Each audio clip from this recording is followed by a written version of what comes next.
தாயில்லாமல் நான் இல்லை, தானே எவரும் பிறந்ததில்லை. எனக்கொரு தாய் இருக்கின்றாள், என்றும் என்னை காக்கின்றாள்.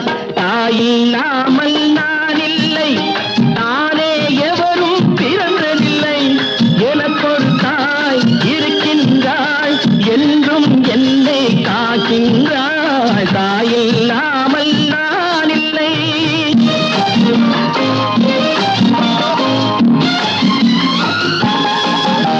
ஜீவநதியாய் வருவாள், என் தாகம் தீர்த்து மகிழ்வாள். ஜீவநதியாய் வருவாள், என்